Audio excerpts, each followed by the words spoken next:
अस्सलाम वालेकुम क्लास। तो आज हमारा टॉपिक है कॉन्ट्रैक्ट एक्ट के अंदर contract of indemnity and guarantee. अब तक हमने जो भी पढ़ा है इसके बाद कॉन्ट्रैक्ट एक्ट के अंदर और उसके अंदर हमने कॉन्ट्रैक्ट पढ़ा है, उसके valid essentials, capacity, offer acceptance, ये सब पढ़ने के बाद आज हम कुछ स्पेशलाइज नेचर के कॉन्ट्रैक्ट देखने जा रहे हैं, जैसे contract of indemnity and guarantee.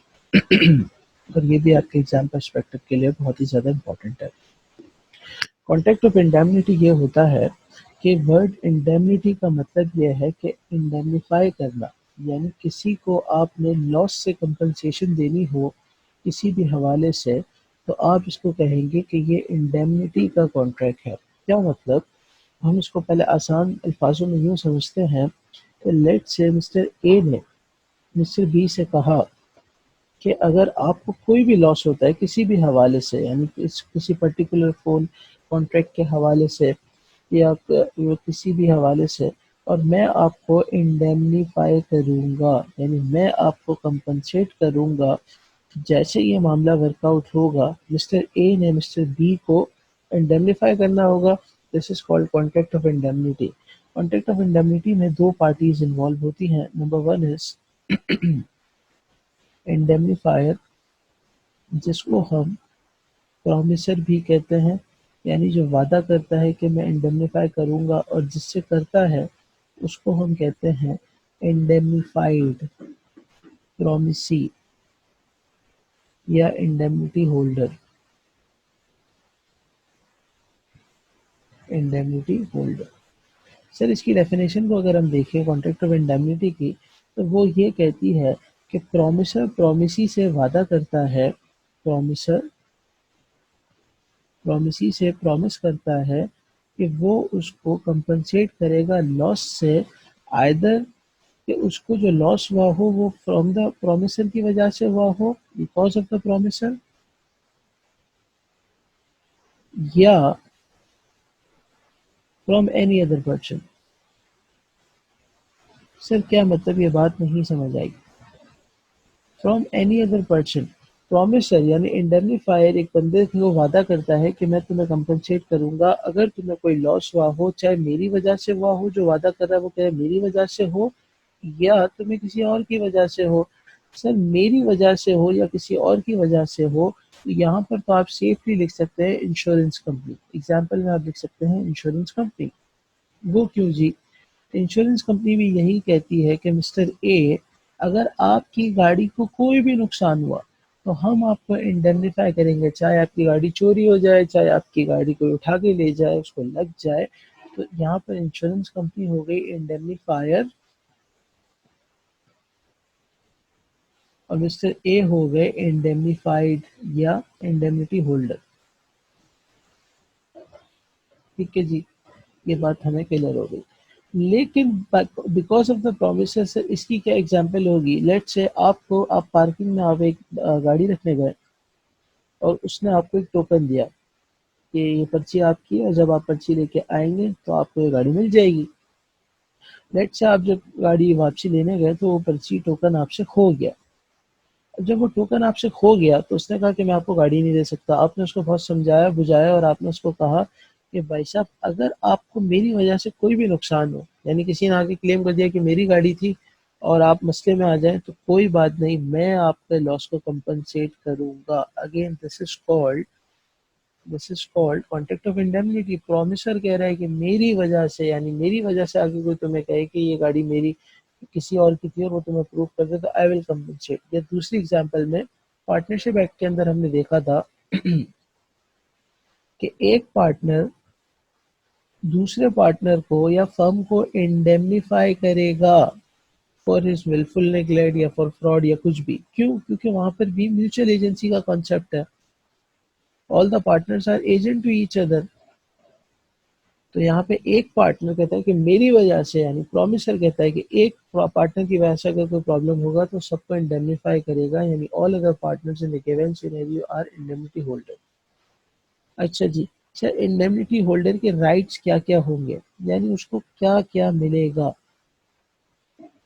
तो राइट्स के अंदर नंबर वन, तमाम डैमेजेस जो वो बेयर करेगा। अगर किसी ने उस पे केस कर दिया तो तमाम जो भी उसको खर्चे आएँगे तो उसको इंडेमनीफायर को, प्रॉमिसर को, इंडेमनिटी होल्डर को देने पड़ेंगे। वो तमाम कॉस्ट जो उसने किसी पे केस वेस फाइल किया जो उसको लगी, तो वो भी बेयर करेगा कौन? Promiser, indemnity holder, indemnifier and तीसरा ऑल सब। इसको जब अभी हम बुक से देखेंगे तो वहाँ पे रीडिंग के अंदर भी ये आ जाएगा।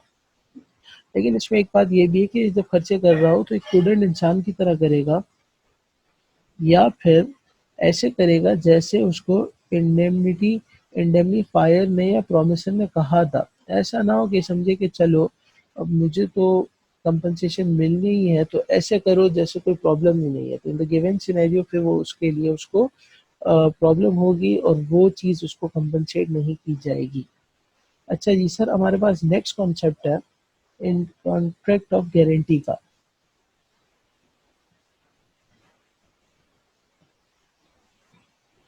सर पहले तो हमें ये समझना चाहिए कि गारंटी होती क्या है, यानी किस चीज़ की होती है। तो गारंटी होती है इंसानों के लिए। गारंटी किसके लिए होती है? इंसानों के लिए, लोगों के लिए। वारंटी होती है चीज़ों के लिए और गारंटी होती है इंसानों के लिए। यानी आपने गारंटी दे दी कि आप इसको लोन दे दें, कोई मसला नहीं, अगर इसने डिफ़ॉल्ट किया तो मैं पे कर दूँगा। आप उसको उधार पे माल दे दें, कोई मसला नहीं, इसने नहीं किया पे तो मैं कर दूँगा। आप इसको नौकरी पे रख लें, अगर इसने कोई गड़बड़ी की, कोई चोरी की, कोई डाका डाला, कोई गलत काम किया, तो मैं इसके अगेंस्ट आपको कंपनसेट करूँगा। यानी यहाँ पर भी मामला कंपनसेशन का है, लेकिन पूरी डिस्कशन में आपने नोट किया होगा कि यहाँ पे 3 लोग चल रहे हैं। नंबर 1 जो कह रहा है उधार दे दें, उधार दे दें, इसको हम कहेंगे श्योरिटी। यानी ये बंदा कह रहा है कि हाँ यार इसको उधार दे दो और मैं कंपनसेट करूँगा, यानी द वन जो गारंटी देने वाला, गारंटी प्रोवाइडर। जिसको गारंटी दी जा रही हो, यानी जिसको कहा जा रहा हो लोन दे दें, उसको हम कहते हैं क्रेडिटर। यानी जिसको गारंटी दी गई हो, to whom guarantee is given, is provided। और तीसरा बंदा यकीनन किसी ना किसी इंसान के लिए दी गई होगी, क्योंकि गारंटी इंसानों के लिए होती है, उसको हम कहते हैं प्रिंसिपल डेटर।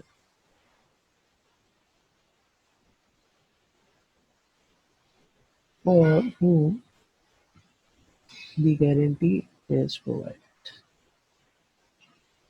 तो सर हमें क्या पता चला? कॉन्ट्रैक्ट ऑफ गारंटी ये होती है कि एक शख्स दूसरे शख्स से कहता है कि तुम इसको लोन दे दो, तुम इसको क्रेडिट पे माल दे दो, तुम इसको एम्प्लॉयमेंट पे रख लो, अगर इसने कोई मसला किया, कोई गड़बड़ी की, तो मैं तुम्हें कंपनसेट करूँगा। यानी 3 लोग हो गए, जो कहता है मैं करूँगा वो श्योरिटी, जिसको कहता है वो हो गया क्रेडिटर और जिसके लिए कहता है वो हो गया प्रिंसिपल डेटर। यानी there are 3 parties involve. Sir जब 3 पार्टीज इन्वॉल्व हैं तो हम इसको थोड़ा सा एनालाइज करें तो इसके अंदर 3 कॉन्ट्रैक्ट भी इन्वॉल्व है। वो कैसे? Number one person in this scenario is creditor, number 2 is principal debtor, जिसको हम पीडी के नाम से कहेंगे अपनी डिस्कशन में, इसको हम सी के नाम से लेके चलेंगे। और एक आदमी होता है विच इज श्योरिटी, इसको हम एस के नाम से लेके चलेंगे। There must be a main contract, इनके दरमियान कोई एक मेन कॉन्ट्रैक्ट होना चाहिए, होगा, चाहे लोन देने का हो, चाहे उधार देने का हो, माल देने का हो, चाहे एम्प्लॉयमेंट में रखने का हो, किसी भी हवाले से आप किसी पर्सन की गारंटी दें, this is called comes under contract of guarantee. तो contract 1 which is main contract. यहाँ पर श्योरिटी क्रेडिटर से कहता है कि आप इसके साथ मामला कर लें, अगर इसने कुछ गड़बड़ की तो I will compensate to you, this is contract number 2 and this is contract of guarantee.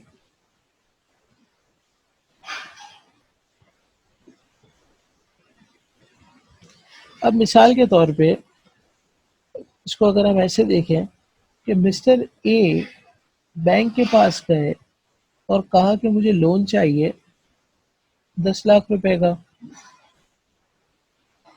Bank ने कहा कोई गारंटी लेकर आओ, कोई बंदा लेकर आओ जो आपके लिए गारंटी दे, तो हम आपको लोन देंगे। आप मिस्टर बी को उठा के ले गए और उसने दे दी गारंटी। यानी मिस्टर बी हो गए हमारी एग्जाम्पल के अंदर श्योरिटी, बैंक हो गया क्रेडिटर, और ए हो गया प्रिंसिपल डेटर, पीडी। अब अगर ए ने बैंक को डिफॉल्ट कर दिया और पेमेंट नहीं करी तो बी बैंक को तो पे कर देगा। तो बैंक तो हो गया साइड पे, बैंक ने कहा चलो भाई अपना हो गया हिसाब खत्म। लेकिन बी ने जब इसको गारंटी दी थी बैंक को ए के लिए, तो अब बी ए से तो लेगा ना। ऐसा तो नहीं है जो बंदा गारंटी देगा वो अपना ही नुकसान करता रहे। It mean there must be a third contract, there must be a third relation. ये जो तीसरा कॉन्ट्रैक्ट होगा इसको हम कहेंगे कॉन्ट्रैक्ट नंबर 3। और इसको हम कह सकते हैं कि ये कॉन्ट्रैक्ट ऑफ इंडेमनिटी है कॉन्ट्रैक्ट ऑफ गारंटी के अंदर। कि प्रिंसिपल डेटर श्योरिटी को कंपनसेट करेगा अगर उसने नुकसान उठाया तो। और श्योरिटी नुकसान ही उठा रहा है अगर प्रिंसिपल डेटर डिफॉल्ट करता है क्रेडिटर को। तो मालूम हुआ कि अगर हम कॉन्ट्रैक्ट ऑफ गारंटी के एसेंशियल्स को वर्कआउट करें, एक जगह जमा करें, देखें तो there are essentials of contract of guarantee.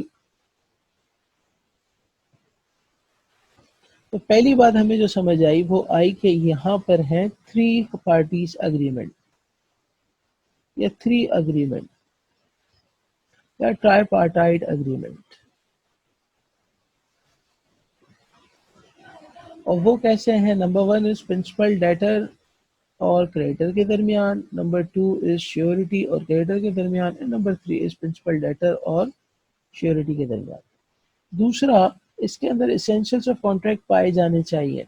यकीनन जब आप किसी को लोन दे रहे हैं, जब आप किसी के साथ मामला कर रहे हैं, तो कोई ना कोई कंसिडरेशन इन्वॉल्व होती है, तो सारे एसेंशियल्स भी होने चाहिए। नंबर 3, कंसेंट फ्री हो तमाम पार्टीज की और कंसेंट हो भी, ये मस्ट बी अ कंसेंट लाजमी हो, कंसेंट नेसेसरी हो।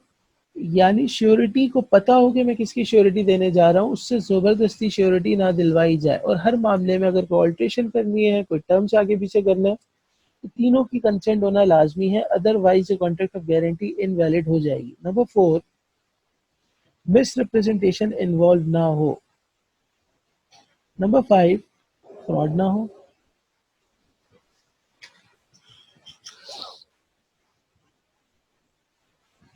और नंबर 6, डेट होना लाजमी है। एग्जिस्टेंस ऑफ डेट आप कह सकते हैं कि होना लाजमी है, यानी कुछ ना कुछ जुर्माना होना, कुछ ना कुछ स्टेक पे होना चाहिए।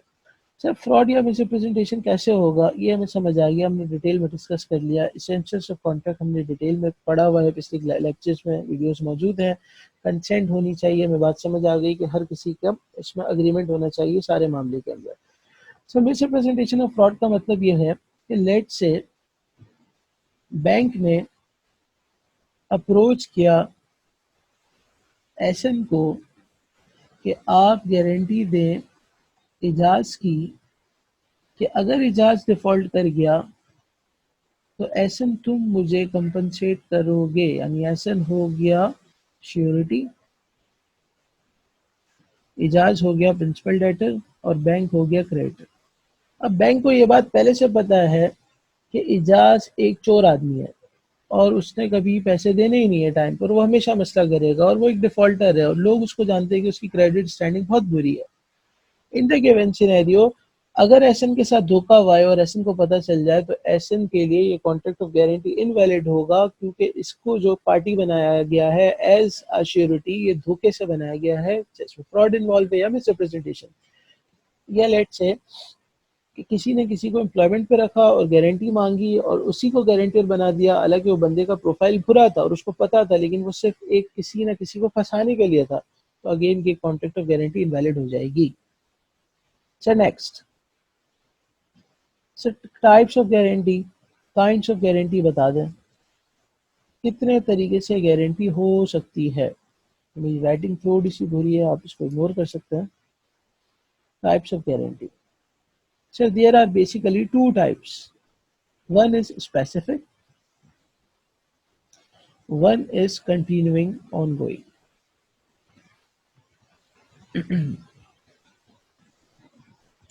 आप बैंक से आपका ये मामला हुआ कि आपने जो 5 लाख रुपए का लोन दिया है एसएन को, बस मेरी गारंटी सिर्फ इसीलिए है, this is called specific guarantee. Specific transaction के अगेंस्ट है स्पेसिफिक गारंटी। आपका बैंक से मामला हुआ है कि मैं 5 साल तक जितने भी लोन आप इसको देंगे, जितनी भी ट्रांजैक्शन आप इससे करेंगे, हर चीज की गारंटी मेरी। दिस इज कॉल्ड चलती गारंटी, 5 सालों तक की guarantee. This is called continuing guarantee, on going guarantee.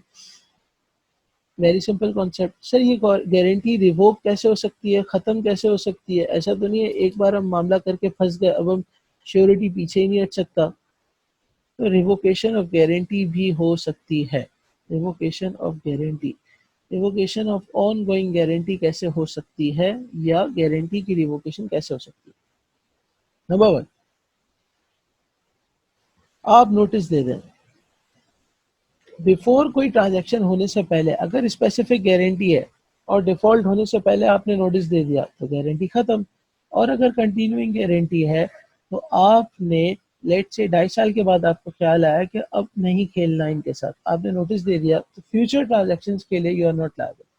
जो हो गई उसके लिए यस, जो होने वाली है उसके लिए not liable. Number 2, death of surety. In case of death of surety by default revoke हो जाएगी contract of guarantee, until and unless कि आपके अग्रीमेंट में ऐसा लिखा हो कि मेरे मरने के बाद मेरे लीगल रिप्रेजेंटेटिव्स इन्वॉल्व हो जाएंगे और वो संभाल लेंगे मामले को, then that's a different thing. Otherwise contract of guarantee है, otherwise contract of guarantee revoke हो जाती है श्योरिटी की डेथ पे। अगर लीगल रिप्रेजेंटेटिव हैं और ये कॉन्ट्रैक्ट में लिखा हुआ है कि मेरे जाने के बाद they will be liable, they will continue this, that's a different thing. By default death of surety पे कॉन्ट्रैक्ट ऑफ गारंटी खत्म हो जाती है। अगर कोई पिछला मामला हो जो श्योरिटी के मरने से पहले हो और उसके लिए श्योरिटी लायबल हो चुका था तो और वो मर गया, तो फिर तो उसके लीगल रिप्रेजेंटेटिव इन्वॉल्व हो जाएंगे, अदरवाइज नहीं होंगे। तीसरा, कोई इनोवेशन हो गई, यानी आपने एक नई गारंटी इनकर हो गई, एक नई गारंटी इंट्रोड्यूस हो गई, तो पुरानी वाली ऑटोमेटिकली खत्म हो जाएगी। चौथा, कंपाउंडिंग बाय क्रेडिटर हो, टू प्रिंसिपल डेटर। ये क्या होता है जी? ये होता है कि लेट से आपको 5 लाख रुपए देने थे बैंक को और 1 महीने का टाइम था।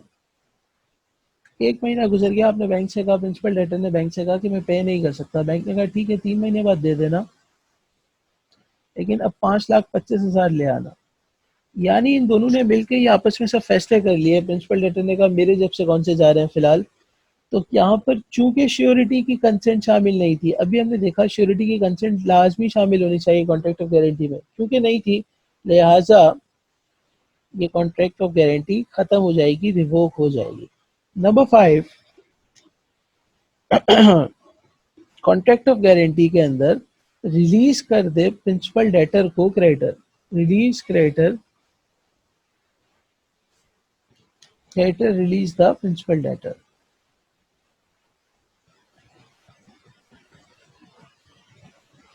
उसको कहे कि जाओ मैंने तुम्हें माफ कर दिया, तो जब उसको माफ कर दिया कॉन्ट्रैक्ट ऑफ गारंटी खत्म हो जाएगी and surety will not be liable. यानी क्रेडिटर बैंक अगर जिसको लोन दे रहा है उसको कह रहा है कि मैंने तुम्हारा लोन वेव कर दिया, तो वो श्योरिटी को जाके नहीं कह सकते कि आओ मुझे भी पैसा दो।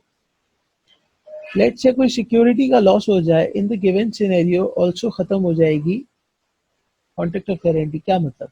लेट से बैंक ने जब लोन दिया था मिस्टर एसन को, तो उसके घर के कागजात रखे थे एज ए श्योरिटी, डॉक्यूमेंट्स।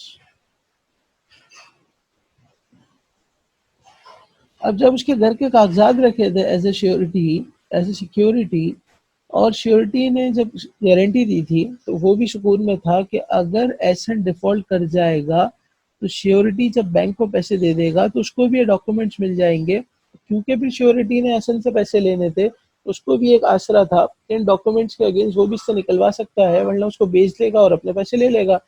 अब लेट से बैंक ने एक कागज ही खो दिया इन द गिवन सिनेरियो, क्योंकि सिक्योरिटी लॉस हो गई तो श्योरिटी की अब अपनी पर्सनल लायबिलिटी आ जाएगी, कैसे वो बैंक को देके खत्म हो जाएगा, वो तो प्रिंसिपल डेटर से ले नहीं सकेगा, तो इस केस में भी कॉन्ट्रैक्ट ऑफ गारंटी खत्म हो जाएगी। Next, nature of sureties liability. Liability की जो नेचर है वो कैसी है, इट इज को एक्सटेंसिव है, या आप कह सकते हैं कि लिमिटेड है। सर क्या मतलब, को एक्सटेंसिव का मतलब ऐसा है कि जितना प्रिंसिपल डेटर ने देना है उतनी ही श्योरिटी की लायबिलिटी है, यानी अगर 5 लाख का कर्ज है तो 5 लाख ही देना है, ऐसा ही है जैसे प्रिंसिपल डेटर को देना, या 5 लाख में से डिसाइड किया हुआ है कि 3 लाख की गारंटी है, तो now the liability is restricted to 300,000। इससे ये पता चला कि कभी भी guarantee more than due amount की नहीं होगी, या तो उतनी ही होगी या उससे कम होगी। इसके बाद श्योरिटी के कुछ राइट्स हैं, यकीनन एक बंदा जब गारंटी दे रहा है तो उसके कुछ राइट्स भी होंगे। राइट्स होंगे अगेंस्ट प्रिंसिपल डेटर, राइट्स होंगे अगेंस्ट क्रेडिटर। क्रेडिटर के अगेंस्ट क्या राइट्स होंगे अभी हम बुक से भी देखेंगे, और प्रिंसिपल डेटर के अगेंस्ट क्या राइट होंगे वो भी देखेंगे। क्रेडिटर के अगेंस्ट सबसे इंपॉर्टेंट राइट तो ये होगा कि उसको सिक्योरिटी वापसी मिलेगी, यानी वही डॉक्यूमेंट्स मिलेंगे जो बैंक ने अपने पास रखे थे, बैंक उसको कागज दे देगा और ये फिर आगे चलेगा। या दूसरा सेट ऑफ का एक राइट होता है, मिसाल के तौर पे श्योरिटी ने प्रिंसिपल डेटर ने क्रेडिटर को 1 लाख रुपए देना था, और क्रेडिटर ने प्रिंसिपल डेटर ने जब क्रेडिटर को 1 लाख रुपए देना था और 40,000 रुपये लेना था, तो इन दोनों ने आपस में डिसाइड कर लिया कि सेट ऑफ कर लेते हैं और 60,000 का मामला हो गया। तो अब क्रेडिटर भी 60,000 के लिए लायबल होगा, ना कि 1 लाख रुपए के लिए। प्रिंसिपल डेटर के अगेंस्ट इसका ये राइट होगा कि जब वो क्रेडिटर को श्योरिटी खत्म करके आएगा, पैसे देके साइड पे करके आएगा, तो अब इसका राइट उसके साथ ऐसे ही हो जाएगा जैसे अब ये खुद क्रेडिटर है, यानी अब ये श्योरिटी से पैसे लेगा। अभी हम इसको बुक से भी डिटेल में देखेंगे। और एक पार्टी होती है विच इज को श्योरिटीज, यानी एक से ज्यादा श्योरिटीज।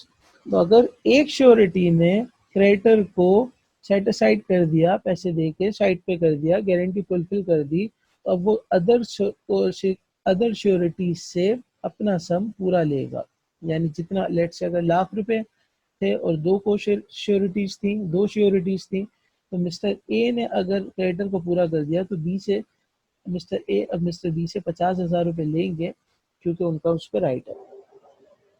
अच्छा जी, अब एक बहुत ही ज़बरदस्त कॉन्सेप्ट है, इंपॉर्टेंट कॉन्सेप्ट है, हम वो देखने जा रहे हैं कि जो को श्योरिटीज़ की लायबिलिटीज़ कैसे वर्कआउट होंगी, और उसके बाद हम किताब खोलेंगे।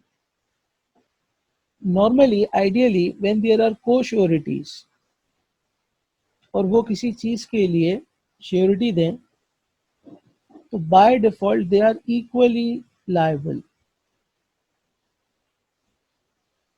यानी लेट से 1,20,000 रुपए का श्योरिटी दी है, गारंटी दी है श्योरिटीज ने,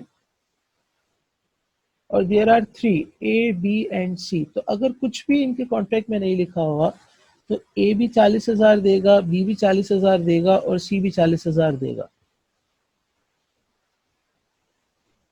लेकिन अगर इन्होंने आपस में डिसाइड किया हुआ है कि ए देगा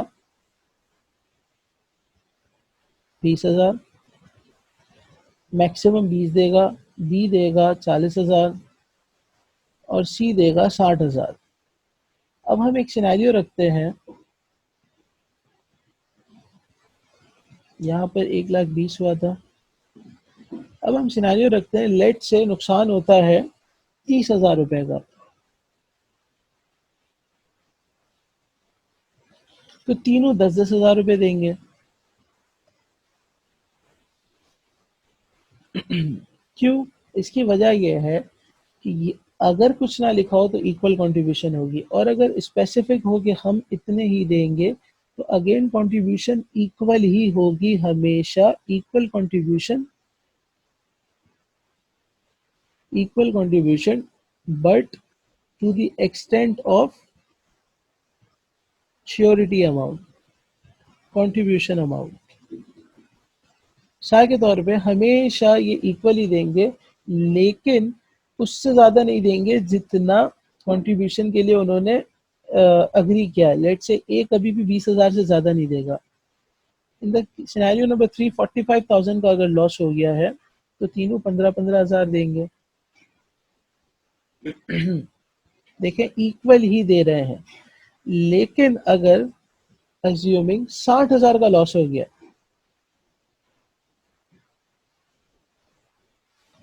तो अगेन तीनों 20,000 देंगे।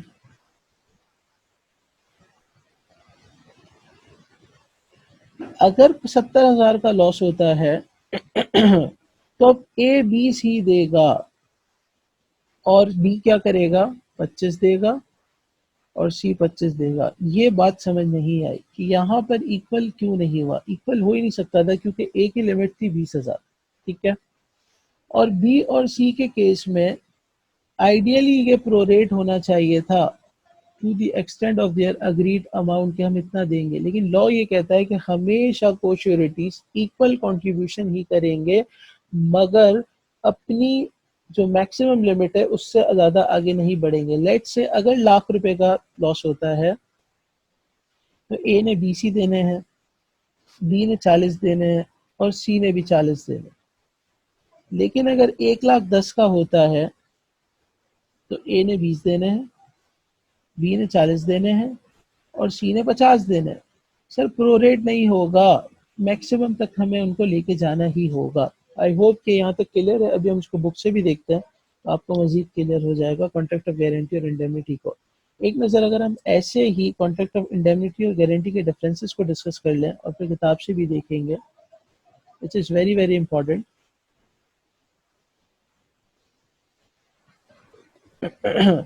सर यहाँ पे 2 पार्टीज इन्वॉल्व हैं और यहाँ पे 3 पार्टीज इन्वॉल्व हैं। यहाँ पे इंडेमनीफायर की लायबिलिटी प्राइमरी है और यहाँ पे इंडेमनिटी फायर की यानी श्योरिटी की लायबिलिटी सेकेंडरी है। सेकेंडरी से मुराद ये कि जब प्रिंसिपल डेटर डिफॉल्ट करेगा तब, और यहाँ जैसे लॉस हो आपने देना। यहाँ पे एक अग्रीमेंट है, एक कॉन्ट्रैक्ट है, यहाँ पे 3 कॉन्ट्रैक्ट हैं, 3 अग्रीमेंट है। ये पीछे हम डिस्कस कर चुके हैं। मजीद इसके कुछ आसान से डिफरेंसेस हम किताब से देखेंगे, मगर these 3 are very basics and very essential कि हमें पता होने चाहिए। आइए अब इसको थोड़ा सा बुक से भी रीड आउट करते हैं।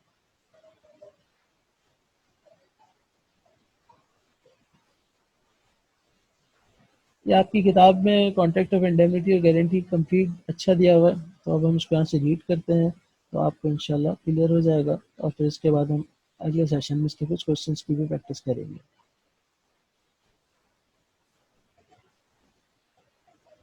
This is chapter number 14 contract of indemnity and guarantee. तो आइए इसको देखते हैं। ये कॉन्ट्रैक्ट ऑफ इंडेमनिटी स्टार्ट हो गया और अब हम देखते हैं, इसको रीड करते हैं। Contract of indemnity. Contract of indemnity अभी हमने पढ़ा कि कॉन्ट्रैक्ट ऑफ इंडेमनिटी वो होता है जिसमें 2 पार्टीज इन्वॉल्व होती हैं और एक पार्टी दूसरी पार्टी से प्रॉमिस करती है कि I will compensate to you.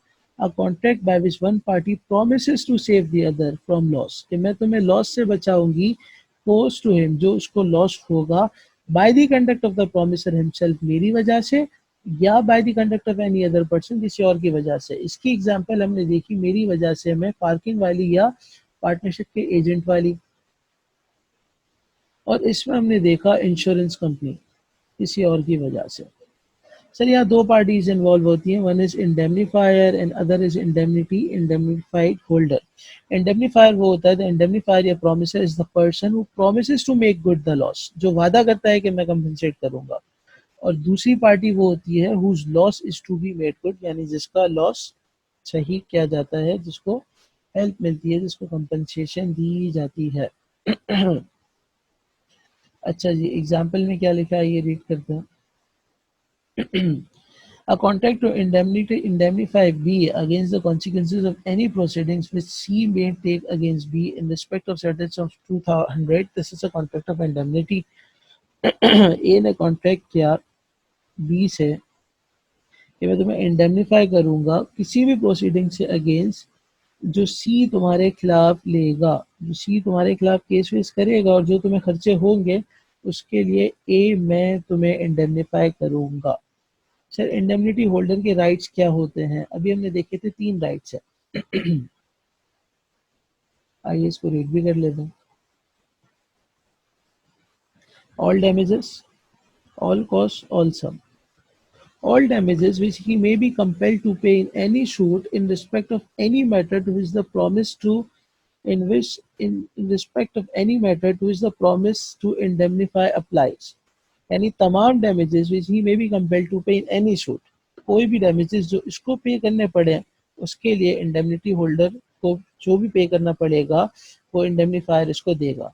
तो तमाम cost which he may be compelled to pay in bringing और डिफेंडिंग सच सूट्स कि वो सूट फाइल करे या उसको डिफेंड करे उस पे भी, मगर बट द इंडेमनीफाइड यानी इंडेमनिटी होल्डर यानी जिसको दी जा रही है should not acted against the order of the promisor. जैसा उसने बोला है वैसा ही करेगा, यानी इंडेमनीफायर ने जैसा बोला है ऐसे ही उसको करना पड़ेगा। And acted as any prudent man जैसे एक समझदार आदमी काम करता है ऐसे करेगा। under which similar circumstances in his own case or with the authority of indemnifier। क्या मतलब? लेट से केस इतना कोई मुश्किल नहीं है और एक सस्ते वकील से भी काम हो सकता है। अब इसको पता है कि यार इंडेमनिफिकेशन तो मिलनी है, आओ कोई महंगा वकील पकड़ते हैं, तो फिर उसको वो वाले पैसे नहीं मिलेंगे क्योंकि अब ये यहाँ पर इसका दिमाग खराब हो गया है और उसको समझ नहीं आ रही कि ये कंपनसेशन मिल रही है तो इसमें उतनी ही अयाशी करनी चाहिए जितनी एक प्रूडेंट आदमी कर सकता है। तीसरी बात all sums which he may have paid under the terms of any compromise of any shoot, यानी इसको जितना कुछ भी देना पड़े सब मिलेगा। सर इंडेमनीफायर की लायबिलिटी कब अराइज होगी, कब इसको देना पड़ेगा? तो इस पे लॉ साइलेंट है। The contract act is silent the time of commencement of indemnifier's liability कि कब देना पड़ेगा under the contract of indemnity on the basis of judicial pronouncements of courts, यानी कोर्ट्स के जो डिसीजन आए हैं उससे ये कहा जा सकता है कि लाइबिलिटी ऑफ इंडेमनीफायर कमेंसेस कि इंडेमनीफायर की लाइबिलिटी तब स्टार्ट होगी as soon as the liability of indemnity holder becomes absolute और सर्टेन, यानी उसका लॉस क्लियर हो गया हो, उसकी लाइबिलिटी स्टार्ट हो गई हो, पता लग गया हो कि हाँ यार अब इसको देने ही देने। इन अदर वर्ड्स अगर indemnity holder has occurred an absolute liability even though he has himself paid nothing, he is entitled to ask the indemnifier to indemnify him। वही पार्किंग वाली बात कि अगर पार्किंग वाला बंदा आके क्लियर कर दे कि भाई देखो तुम गलत गाड़ी लेके गए थे तो फौरन आपने उसको पेमेंट देनी है। अच्छा जी, नेक्स्ट है हमारे पास आसान सा कॉन्सेप्ट कॉन्ट्रैक्ट ऑफ गारंटी का। सर कॉन्ट्रैक्ट ऑफ गारंटी को भी हमने काफ़ी ज़बरदस्त तरीके से अभी डिटेल में डिस्कस किया है। इसको एक मतलब बुक से भी देख लेते हैं, फिर आप भी इसको लाजमी रीड कीजिएगा। अ contract of guarantee is a contract. Contract of guarantee एक कॉन्ट्रैक्ट है। कितना ज़बरदस्त लॉ की वर्डिंग है कि वो कह रहा है कॉन्ट्रैक्ट ऑफ गारंटी क्या एक कॉन्ट्रैक्ट है, और हमें पता है कॉन्ट्रैक्ट क्या होता है, agreement enforceable by law to perform the promise. Contract है वादा निभाने का या डिस्चार्ज द लाइबिलिटी का, किसकी? ऑफ अ थर्ड पर्सन, किसी तीसरे आदमी की, in case of his default. यानी कॉन्ट्रैक्ट ऑफ गारंटी में B request A to sell and deliver him goods on credit. B ने ए से कहा कि मुझे गुड्स बेचो और उधार पे बेचो। ए ने कहा ठीक है, मगर उस शर्त पे अगर सी गारंटी दे दे कि तुम पैसे दे दोगे और नहीं दोगे तो C promises to guarantee the payment in consideration of as payments to deliver the goods. यानी सी ने कहा कि ए को कि अगर बी ने पैसे नहीं दिए तो मैं तुम्हें दूंगा। This is called contract of guarantee.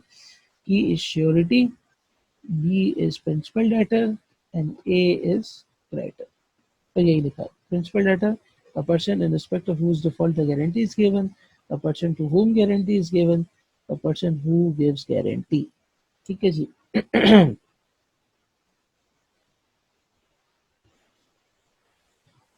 अच्छा जी, नेक्स्ट एसेंशियल्स हैं, अभी हमने देख लिया। ट्राइपार्टाइट एग्रीमेंट बहुत डिटेल में डिस्कस किया है। Consent of the parties, consent होना ज़रूरी है। Consent is essential for all the contract. Similarly all threes must have been consented in a contract of guarantee. यानी अगर श्योरिटी को ऐसा ना हो कि प्रिंसिपल डेटर और क्रेडिटर मिलकर कोई ऐसी सेटिंग करें कि श्योरिटी को ना पता हो, तो नहीं चलेगा। इसकी कंसेंट होना लाजमी है in any case, in any scenario. Existence of debt होना ज़रूरी है। A contract of guarantee requires an existing debt or a promise whose performance is guaranteed which is enforceable. अगर कोई liability exist नहीं करती, if no such liability exists, then there cannot be a contract of guarantee. The principal debtor can be a minor. In this case, surety will be liable partially. अगर principal debtor minor है तो वो तो enter into contract की capacity में ही नहीं आता, तो अब surety partially liable होगा। Essentials of contract सारे इसमें given होने चाहिए, ये हम देख चुके हैं पीछे। किताब घुमाने का मकसद ये है कि आप भी एक बार रीड करें और आपको पक्का हो जाए कि जो भी आपने लेक्चर में सुना था वो बिल्कुल सही था या जो भी था। Misrepresentation now, fraud now. Now comes on the kinds of guarantee. One is specific and one is continuing. Specific guarantee वो होती है जो एक सिंगल ट्रांजैक्शन के लिए होती है। अजान हो रही है, हम अजान के बाद इसको कंटिन्यू करेंगे। अच्छा जी, welcome back.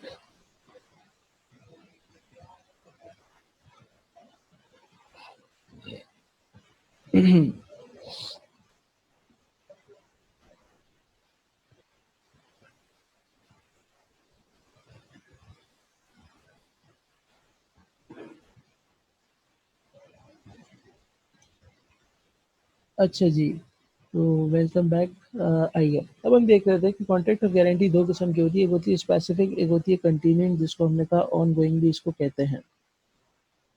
Sir, specific guarantee वो होती है when a guarantee extends to a single transaction और डेट। किसी सिंगल ट्रांजैक्शन के लिए हो, उसको हम स्पेसिफिक या सिंपल गारंटी कहेंगे। The liability towards surety comes to an end when the guarantee debt is duly discharge और the promise is duly perform. A ने guarantee दी B को of the price of the 5 bags of flour to be delivered by B to C and to be paid in 3 months. B delivers 5 bags to C. C pays for them. This is a contract of specific guarantee. A ने guarantee दी payment की B को। A guarantees payment to B of the price of the 5 bags of flour to be delivered by B to C. A ने कहा कि B को कि आप C को ये सामान पहुंचा दें और मैं गारंटी देता हूँ कि 3 महीनों में पेमेंट हो जाएगी। काम खत्म, पेमेंट हो गई, सारी बात खत्म। This is called specific guarantee. He was surety, he was writer and he was principal debtor. अच्छा जी, continuing guarantee. When a guarantee extends to a series of transactions, it is called continuing guarantee. A surety's liability continues until the revocation of guarantee. तो जब तक चलती रहेगी जब तक revocation ना हो जाए, यानी खत्म ना हो जाए। और ये रिवोक कैसे होगी वो देखते हैं।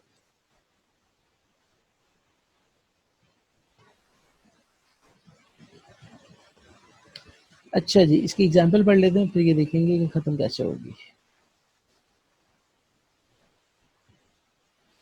A, in consideration that B will employ in collecting the C's rents of B's zamindari promises B to be responsible to the amount of 5,000 for the due collection and payment by C of those rents. एक जब तक rent चलेगा तब तक की guarantee is called continuing guarantee. Revocation, अभी हमने देखा नोटिस दे दो, आप कह दो कि भाई I am no more interested, मैं आगे नहीं खेलूंगा फ्यूचर ट्रांजैक्शंस के लिए, तो गारंटी क्या हो जाएगी, खत्म हो जाएगी। इसके एग्जांपल्स आप लाजमी पढ़िएगा, बहुत इंपॉर्टेंट है ताकि आपको मजीद ये क्लियर हो जाए।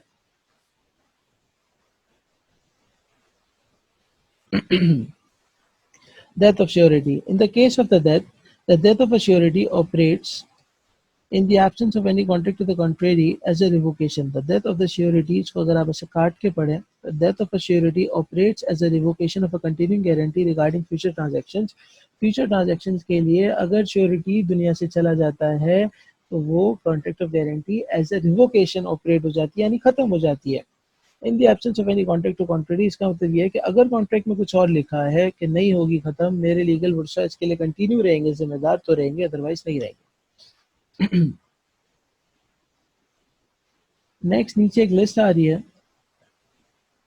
उसमें बताया कि अदर मोड्स, तो पहला उसने लिखा है नोवेशन, दूसरा ऑल्टेशन, तीसरा रिलीज और discharge of the principal debtor by creditor, चौथा compounding of creditor with principal debtor, पांचवा क्रेडिटर्स एक्ट्स और omission impairing surety eventual remedy and छठा इज लॉस ऑफ सिक्योरिटी। आइए वन बाय वन इसको डिस्कस करते हैं। नंबर वन इज नोवेशन, यानी कोई नया कॉन्ट्रैक्ट ऑफ गारंटी हो गई तो पुरानी वाली ख़त्म हो गई, न्यू कॉन्ट्रैक्ट ऑफ गारंटी तो इस केस में ख़त्म हो जाएगी। ऑल्ट्रेशन का मतलब कुछ टर्म्स ऑल्टर हो जाएं, 3 महीने में पेमेंट करनी थी, आपने उसको कहा 4 में कर देना, आपने उसको कहा 5 में कर देना, और अगर श्योरिटी की उसमें कंसेंट शामिल नहीं है तो वो इससे रिवोक हो जाएगा, वो लायबल नहीं रहेगा। रिलीज और discharge of the principal debtor by creditor, bank ने कहा कि कोई बात नहीं, मैंने आपको माफ़ किया तो ख़त्म। कंपाउंडिंग के अंदर अभी हमने देखा कि पैसे बढ़ा दिए तो भी ख़त्म, क्योंकि कंसेंट का शामिल होना श्योरिटी की लाजमी है। Creditors acts or omission impairing surety's eventual remedy, और श्योरिटी की इवेंचुअल रेमेडी है क्या? श्योरिटी की इवेंचुअल रेमेडी ये है कि उसको क्रेडिटर को फारिग जब कर देगा श्योरिटी तो उसको उसकी वही पोजीशन हो जाएगी जैसे श्योरिटी खुद अब क्रेडिटर हो गया, यानी उसने प्रिंसिपल डेटर से चीज लेनी है, तो कोई ऐसी चीज, कोई ऐसा अमल जिसकी वजह से श्योरिटी का राइट खत्म हो जाए, इवेंचुअल रेमेडी उसको ना मिले, जैसे अभी हमने देखा था कि सिक्योरिटी के कागज को हो जाए, पीछे इन्होंने अलग से भी दिया हुआ है, तो इन दैट केस रिवोक हो जाएगी श्योरिटी की liability and contract will be खलास, खत्म कॉन्ट्रैक्ट ऑफ गारंटी का। नेचर ऑफ श्योरिटीज लायबिलिटी, ये भी अभी हमने देखा था कि वो को एक्सटेंसिव होती है। को एक्सटेंसिव का मतलब यह है कि उतनी ही होती है जितनी प्रिंसिपल डेटर की होती है, यानी equals to principal debtor. The liability of a surety is equal to the principal debtor unless otherwise agreed, यानी A ने गारंटी दी B को, A guarantees to B the payment of a bill of exchange by C the acceptor, A ने guarantee दी B को कि payment जो C करेगा, अगर उसने नहीं किया तो मैं करूंगा। The bill is dishonoured by C, C ने करा दी टोपी, डिसऑनर हो गया। ए लायबल है not only for the amount of bill but also for any interest and charges which he may have become due on it. क्या मतलब? इसका मतलब यह है कि अगर बिल ऑफ एक्सचेंज डिसऑनर होगा तो कॉन्ट्रैक्ट में ऐसा लिखा होगा, तभी यहाँ पर वो ऐसे बता रहा है कि अगर डिसऑनर हो गया ऊपर इंटरेस्ट वगैरह भी मिलेगा। तो ए ने गारंटी दी थी कि सी तुम्हें पेमेंट कर देगा बी, ए ने बी को कहा था कि सी तुम्हें पेमेंट कर देगा। अब सब सी डिसऑनर हो गया तो डिसऑनर के केस में उसने इंटरेस्ट इंटरेस्ट सब पे करना था, तो यहाँ पर ए को सब कुछ पे करना पड़ेगा, यानी उसकी liability equals to surety, surety की liability equals to principal debtor है, यानी जैसा जैसा प्रिंसिपल डेटर को देना था ऐसा ऐसा श्योरिटी को देना है। अनलेस अदरवाइज अग्रीड यहाँ लिखा है, तो वो क्या मतलब है? लिमिटेशन है। The liability of surety may be made less than of the principal debtor by an express contract to that effect। बात ये हो गई कि अगर लाख रुपए की है तो मैं सिर्फ 50,000 ही दूंगा, तो फिर 50,000। अच्छा जी, लिमिटेशन देखने के बाद अब हम देख रहे हैं इनिशिएशन श्योरिटीज लायबिलिटी। श्योरिटी की लायबिलिटी तब स्टार्ट होगी, यानी वो तब लायबल हो जाएगा क्रेडिटर को जैसे प्रिंसिपल डेटर डिफॉल्ट करेगा। यहाँ पे पॉइंट नोट करने का ये है कि अगर लेट से क्रेडिटर, प्रिंसिपल डेटर और श्योरिटी, लेट से प्रिंसिपल डेटर ने डिफॉल्ट किया, अब यहाँ पर ये नहीं देखा जाएगा कि पहले क्रेडिटर प्रिंसिपल डेटर पे केस करे वगैरह वगैरह, नहीं, जैसे डिफॉल्ट किया श्योरिटी लायबल हो जाएगा क्रेडिटर को, बस इतनी सी बात। चौथा हम देखने जा रहे हैं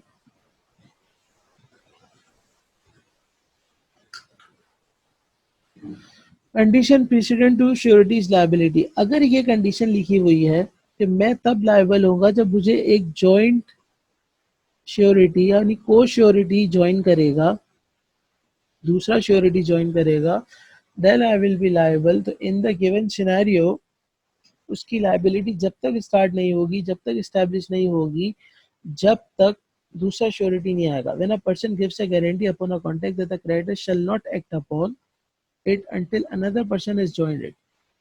It is joined it and as a co-surety, the guarantor is not valid. The guarantee is not valid if that person does not join. अगर दूसरा नहीं करता join।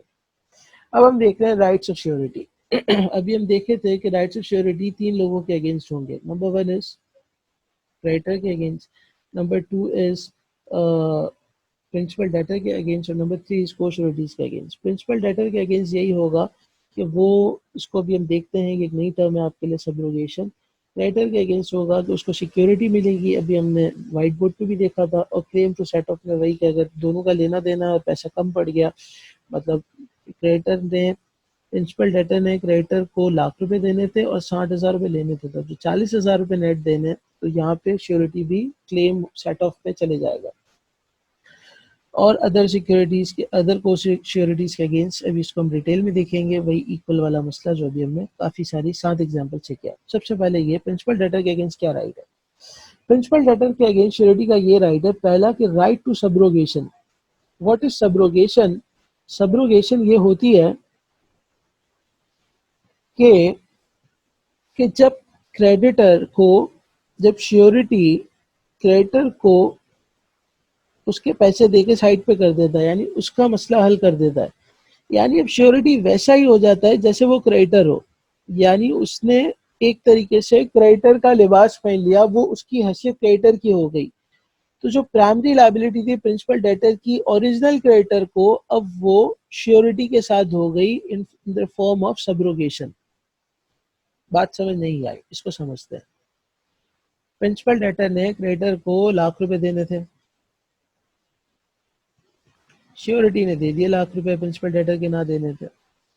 अब श्योरिटी प्रिंसिपल डेटर से ₹1,00,000 मांगता है, तो वो ऐसा ही है जैसे क्रेडिटर मांगता था। This is called subrogation. And दूसरा इंडेमनीफाई, वो हम पीछे समझ सके, कॉन्ट्रैक्ट ऑफ इंडेमनिटी के एक राइट ये भी है कि उसको इंडेमनीफाई करेगा, श्योरिटी को, प्रिंसिपल डेटर श्योरिटी को इंडेमनीफाई करेगा।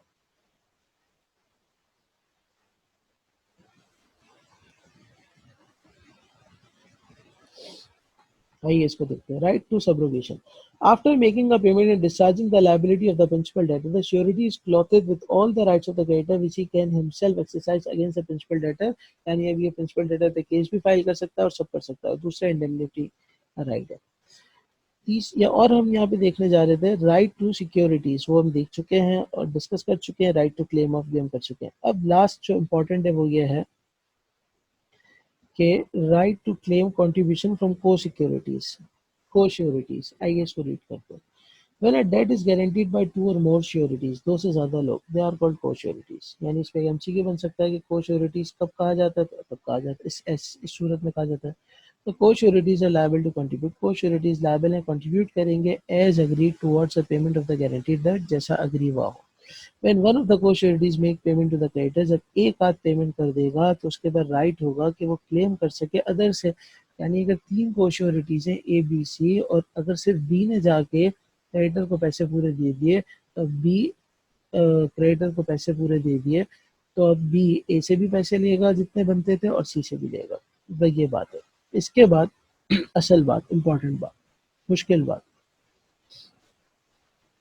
वो ये है कि in the absence of any contract,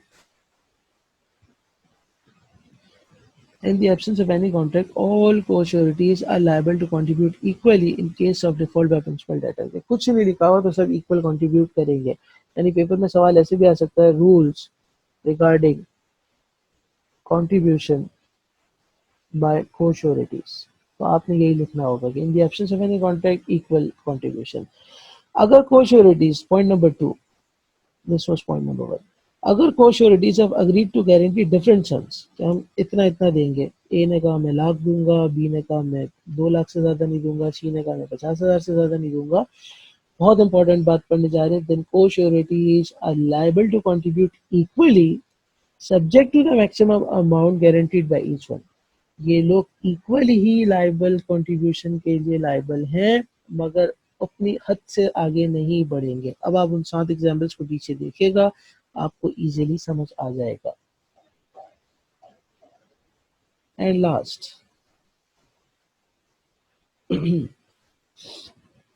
when there are co-sureties are released by the creditor of one of them does not discharge the others, neither does it free the surety so released from his responsibility to the other। कहता है कि जब co-sureties हो और release by the creditor, bank कहे one of them आपको, release by the creditor of one of them, bank अगर A B C में से एक को कहे आपको मैंने रिलीज कर दिया, कोई इशू नहीं है, तो a release by the creditor of one of them does not discharge the others, तो B C still बाकी हैं, वो डिस्चार्ज नहीं होंगे। neither does it free the surety so released from his responsibility to the other co-sureties, और A को bank ने तो रिलीज कर दिया, मगर वो बी और सी के लिए आज भी लाइबल है। अब नीचे एक ज़बरदस्त सा चार्ट बना हुआ है डिस्चार्ज ऑफ श्योरिटी, और वो अभी हम पूरा देख कर आए हैं ऊपर। यहाँ पे एक चार्ट की शक्ल में वो देख लेते हैं कि उसकी लायबिलिटी कब कब ख़त्म होती है। अभी हमने देखा था कि रिवोकेशन करके अगर वो नोटिस देते तो ख़त्म, डेथ हो जाए तो ख़त्म, प्रोबेशन हो जाए तो ख़त्म। Conduct of the creditor, creditor कोई ऐसी हरकत कर दे, ऑल्ट्रेशन कर दे टर्म्स में, प्रिंसिपल डेटर को रिलीज कर दे, कोई ऐसी अरेंजमेंट कर दे, कोई उसका एक्ट ओमिशन, वो भी ख़त्म। और मिसरिप्रेजेंटेशन फ्रॉड हो, एक्ट ओमिशन हो, फेलर ऑफ को श्योरिटी टू जॉइन श्योरिटी, यानी अभी हमने देखा था कि जहाँ ये लिखा होगा कि दो श्योरिटीज होंगे और दूसरे ने ज्वाइन नहीं किया तो स्टिल पहला वाला लायबल नहीं होगा। अच्छा जी, इसके बाद ये जो हम ऊपर पढ़ते हैं थोड़ी सी नीचे एक्सप्लेनेशन है। इसके बाद जो इम्पोर्टेंट जो लास्ट चीज़ है वो ये है कि circumstances where surety is not discharge, कि कहीं कहीं कुछ सर्कमस्टांसेस ऐसे होंगे जिसको अंदर हमें देख के लगेगा श्योरिटी डिस्चार्ज हुआ है, मगर वो हकीकत में नहीं होगा। नंबर वन, जब where a contract to give time to the principal debtor is made by the creditor with a third person. Creditor कह रहा है, बैंक कह रहा है कि प्रिंसिपल डेटर को मैं मोहलत देता हूँ, और वो कॉन्ट्रैक्ट हुआ है किसी तीसरी पार्टी से, यानी आप एक नई पार्टी लेकर आए और वो भी आया बीच में, उसने कहा थोड़ा इसको मोहलत दे दो, तो श्योरिटी डिस्चार्ज नहीं होगा, श्योरिटी में तो बैंक को देना ही देना है। दूसरा पॉइंट, अगर वो वेट कर रहा है, सबर कर रहा है, इसका मतलब ये नहीं कि वो डिस्चार्ज हो गया, यानी patience on the part of the creditor to sue the principal debtor, वो जाके केस फाइल नहीं कर रहा, कोई इन्फोर्स रेमेडी नहीं कर रहा, इसका मतलब ये नहीं है कि गारंटी का कॉन्ट्रैक्ट खत्म हो गया। एंड द लास्ट, अभी हमने देखा जब देर आर को श्योरिटीज, तो एक आध को अगर क्रेडिटर ने रिलीज कर दिया तो बाकी रिलीज नहीं होते। And then very important differences between both of them, very very important। अभी हमने तीन देखे थे व्हाइट बोर्ड पे, अब यहाँ पर हम जितने किताब में सारे एक साथ देख लेंगे। Number one, number of parties, यहाँ दो हैं यहाँ तीन हैं, simple point, no issues.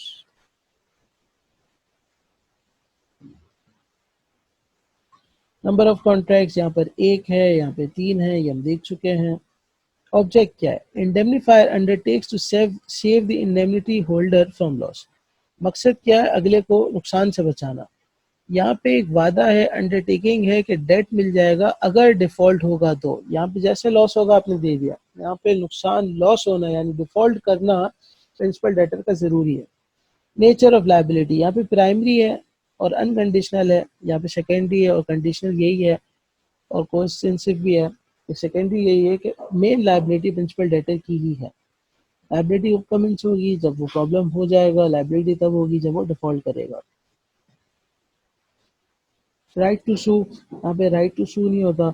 The indemnifier cannot sue a third party in his own name because of absence of a privity of contract between him and third party। Insurance company जाके किसी पे case file नहीं करती कि आपने इसकी गाड़ी को क्यों मारा था, वो कर भी नहीं सकती, मगर surety on discharging the death of the principal debtor can sue the principal debtor in his own name।